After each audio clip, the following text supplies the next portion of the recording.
Shalom umat Allah yang diberkati Tuhan. Bersyukur kepada Allah untuk semua kebaikan, kemurahan dan cintanya. Kita percaya Tuhan mengasihi dan memberkati kita anak-anaknya. Kembali bersama dengan saya Pendeta Dr. Hanas DTH dalam program Reministry. Kita akan belajar firman Allah yang akan membantu kita untuk semakin bertumbuh, berakar dan berbuah di dalam Kristus Yesus Tuhan. Implementasi moral terbaik dalam konteks Matius 28 ayat 18 sampai dengan ayat yang ke-20. Ini merupakan bagian yang kedua. Pengajaran tentang implementasi moral terbaik dalam konteks Matius 28 ayat 18 sampai dengan 20 dimulai dengan moral terbaik dapat dilakukan dengan menjangkau orang lain bagi Kristus. Dengan kata kunci pergi. Saya sudah jelaskan hal tersebut di bagian pertama ya. Di bagian yang kedua ini saya akan menjelaskan tentang implementasi moral terbaik dalam konteks Matius 28 ayat 18 sampai 20. Dimulai dengan moral terbaik dapat dilakukan dengan menyatukan tubuh Kristus. Ada kata kunci di situ yaitu baptis. Istilah baptislah dalam Matius 28 ayat 19 yang digunakan oleh Lembaga Alkitab Indonesia dalam bahasa Yunani menggunakan kata baptisontes dari akar kata baptiso. Secara leksikal dapat diartikan dibaptis atau direndamkan. Jadi istilah baptisontes menunjukkan pada satu perintah membaptis orang yang menerima Yesus untuk dijadikan murid Kristus sebagai cara untuk melakukan amanat agung. Tentu baptisan yang dimaksudkan di sini tidak lain orang itu sudah menerima Yesus sebagai Tuhan dan Juru Selamat pribadi.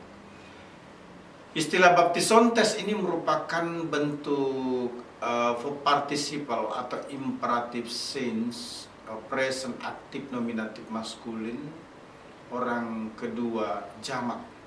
Jadi secara gramatikal dapat diartikan kamu sekalian lakukanlah terus-menerus secara aktif tindakan membaptis.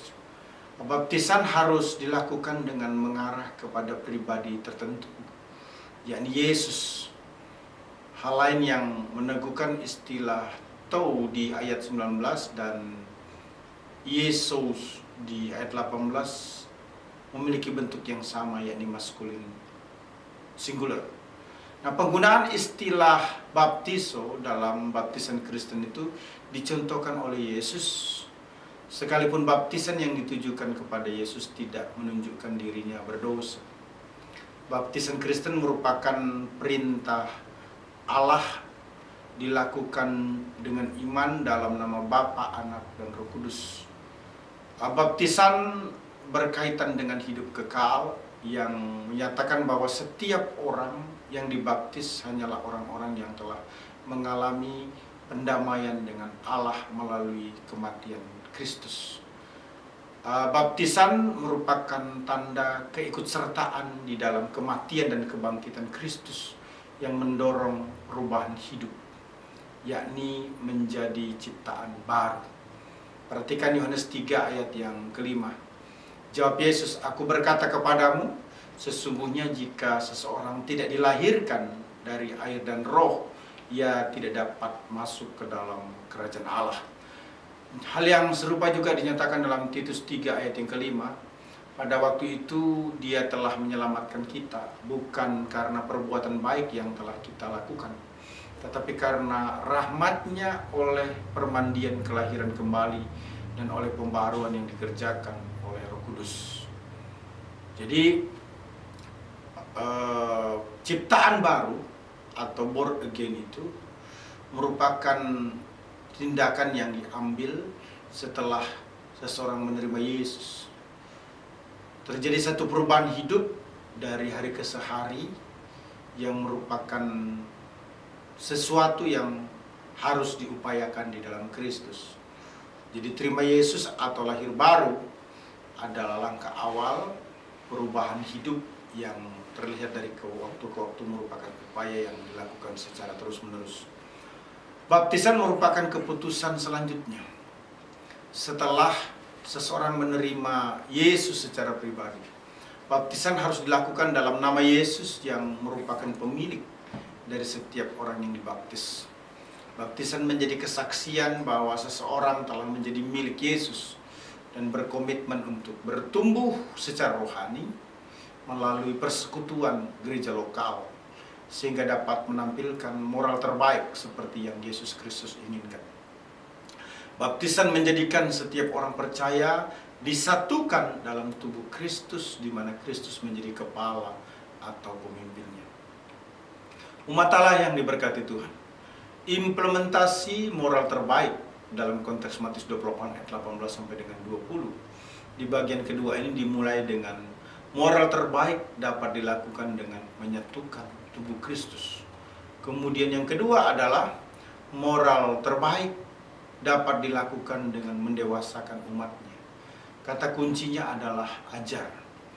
Istilah ajar dalam istilah ajarlah maksud saya dalam Matius 28 ayat 20 yang merupakan istilah yang dipergunakan oleh Lembaga Alkitab Indonesia. Dalam bahasa Yunani menggunakan kata didaskontes dari akar kata didasko. Secara leksikal dapat diartikan mengajar, memberikan instruksi, melakukan seminar, atau menjadi guru yang dilakukan sehubungan dengan pemuridan sebagai bentuk pelaksanaan amanat agung. Istilah didaskontes merupakan bentuk participle atau imperative sense, present aktif maskulin, nominatif maskulin, orang kedua jamak. Secara gramatikal dapat diartikan kamu sekalian lakukanlah mengajar terus menerus. Penggunaan istilah didasko di dalam Perjanjian Baru muncul sebanyak 95 kali, umumnya bermakna mengajar ya.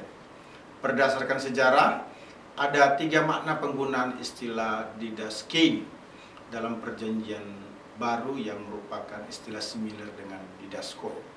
Pertama, Yesus mengajar di bait Allah, sinagog dan gereja, namun juga di luar ia membaca firman Tuhan dan menjelaskan walaupun pengajarannya bersifat tradisional ya. Ia mengajar dengan tujuan mengatur seluruh kehidupan dalam hubungan dengan Allah dan sesama. Kedua, pengajaran dalam Yohanes 8 ayat 28 itu bicara tentang kesatuan kehendak antara Yesus dan Bapa. Yohanes 14 ayat 26 berkata murid-murid diberi Roh Kudus untuk melanjutkan pelayanan Kristus. 1 Yohanes 2 ayat 27 menjelaskan pengajaran oleh urapan Roh Kudus, menjaga dari pengajaran sesat, menunjukkan adanya inspirasi atau pewahyuan langsung dari Allah karena yang melakukan pengajaran tersebut adalah Tuhan sendiri. Ketiga, pengajaran dalam kekristenan mula-mula ditandai oleh pengajaran murid-murid yang menggunakan nama Yesus, memberitakan kebangkitannya. Tujuan utama pengajaran Kristen haruslah menunjukkan bahwa Yesuslah Mesias yang telah dijanjikan dan keselamatan didasarkan dalam terang Perjanjian Lama. Yesus menjaga pengajarannya dalam kasih dan pengorbanannya, bahkan hingga mati di kayu salib ya, guna mencegah gangguan atau penyesatan dari guru-guru palsu. Dikatakan segala kuasa di sorga dan di bumi yang ada pada Yesus merupakan otoritas ilahi yang juga diberikan kepada pengikutnya bila melaksanakan pemuridan, yang selanjutnya disebut sebagai kuasa Roh Kudus. Keuniversalan pemuridan selain berhubungan dengan setiap orang percaya yang melakukannya, juga berhubungan dengan kuasa yang memerintah untuk melakukan pemuridan, yakni kuasa Yesus yang mengutus, yang mengatasi maksud saya sorga dan bumi. Umat Allah yang diberkati Tuhan Yesus Kristus, ajaran merupakan langkah peneguhan yang menuntun kepada terciptanya hubungan intim dan pengenalan akan Allah, yang sekaligus melengkapi orang percaya untuk terlibat dalam pelayanan atau penginjilan. Jadi setiap orang percaya yang telah menerima Yesus harus ditolong untuk diajar agar memiliki persekutuan yang intim dengan Allah dan sesama atau umatnya ya. serta melengkapinya untuk terlibat dalam pelayanan atau saksi Kristus dengan cara mengimplementasikan moral terbaik sebagai bukti menghidupi perintah Yesus. Pemberitaan Injil harus menjangkau seluruh dunia yang berfokus pada pertobatan dan pengampunan dosa. Setiap orang yang telah menerima Yesus secara pribadi dibaptis sebagai ikrar untuk meninggalkan semua dosa dan hidup dalam terang ilahi untuk mengabdi kepada Kristus. Pemuridan yang melengkapi setiap orang dengan kebenaran firman Tuhan bertujuan agar yang bersangkutan bisa melayani, menjadi saksi Kristus dan menjadi dewasa di dalam Kristus. Mengajar tentang kepatuhan ataupun ketaatan bertujuan untuk menanamkan ajaran Kristus agar para pengikutnya dapat hidup sama seperti yang diajarkan Yesus ya. Dan Yesus pun berjanji selalu bersama-sama dalam pelaksanaan tugas tersebut, demikian pula bagi yang melakukan ajaran Yesus. Penyertaannya sehubungan dengan pelaksanaan pemuridan menunjukkan bahwa ia memperhatikan pelayanan yang dilakukan kepada Kristus. Itu membuat kita melihat penyertaannya yang ditunjukkan melalui kehadiran Roh Kudus dan firman-Nya, sehingga para pelaksana pemuridan tidak perlu takut lagi ya, atau ragu-ragu, melainkan mengerjakan penuh keyakinan dan pengabdian kepada Allah. Amanat agung meliputi spiritual ataupun juga kerohanian, yakni memuridkan setiap orang bagi Kristus, yang dapat dilakukan dengan cara pergi, baptis, dan ajar. Melakukan perintah untuk pergi, membaptis, dan mengajar haruslah dilakukan terus-menerus secara aktif ya, sampai setiap orang menjadi murid Kristus. Sekalipun dalam prosesnya ada konsekuensi yang harus diterima ya. Ketiga kata kerja partisip, Poreuthentes, baptisontes, dan didaskontes ini masing-masing berfungsi sebagai predikat bila dihubungkan dengan kata kerja pokok, yaitu matheteusate. Maka dapat dipahami bahwa tindakan pergi, membaptis, dan mengajar dilakukan secara bersama-sama. Selagi pergi, selagi membaptis, selagi mengajar, sehubungan pemuridan untuk melakukan atau mengimplementasikan moral terbaik. Keuniversalan pemuridan sebagai pembentukan untuk transformasi dalam menampilkan moral terbaik seperti yang diinginkan Kristus, selain berhubungan dengan setiap orang percaya yang melakukannya, juga berhubungan dengan kuasa yang memerintah untuk melakukan pemuridan tersebut, yakni kuasa Yesus yang mengatasi sorga dan bumi. Jadi implementasi moral terbaik dalam konteks Matius 28 ayat 18-20 dapat dilakukan dalam 3 hal. Pertama, dengan menjangkau orang lain bagi Kristus, yaitu pergi. Kedua, dengan menyatukan tubuh Kristus, yaitu melalui baptisan. Ketiga, dengan mendewasakan umat Allah melalui mengajar.